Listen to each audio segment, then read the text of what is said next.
Mga kapatid, sakto po sa malamig at maulang panahon ang mainit at malinamnam na sabaw ng bulalo. Para po sa ilan nating kapatid, ito pong bulalo, espesyal na Pinoy soup na ang pangunahing sangkap iyong laman at buto ng mga binti ng baka. Iyong bulalo, yan po yung part na may bone marrow. Ayon nga po sa ilang artikulo, sinasabing pre-colonial period pa lang ng Pilipinas, abay may bulalo na.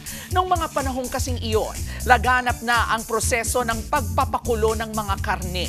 Pinakasikat ang bulalo sa mga probinsya ng Batangas at Cavite. Itong mga probinsya kasing ito, sikat sa industriya ng pagpapastol at pagpapalaki ng mga baka. Speaking of, isa-isahin nga po natin ang ilan sa mga sikat na variant ng paborito po nating sabaw.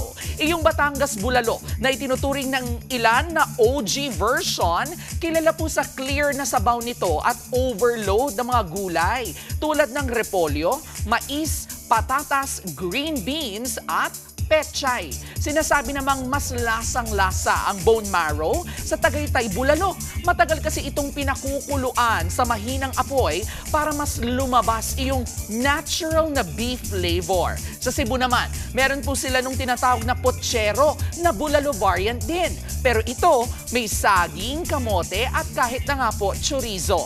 May tamis lang ng kaunti ang lasa. Kung slight sweetness naman ang usapan, lalaban dyan ang bulalo sa buko sa Mindanao. Iyong broth kasi nito gawa po sa sabaw ng niyog. Ang bulalo, hindi nga lang daw basta pagkain. Tulad din kasi ng K-Alaman, ang food at culinary experience na hatid po ng bulalo ay K-Yamanan. K-Okay. Mga kapatid, ito po ang inyong K-Alaman Queen, Kalad Karen. Always remember na ang K-Alaman ay K-Yamanan. Kaya para sa latest showbiz news at dagdag impormasyon, mag-follow at mag-subscribe sa social media pages ng News 5. K-Okay.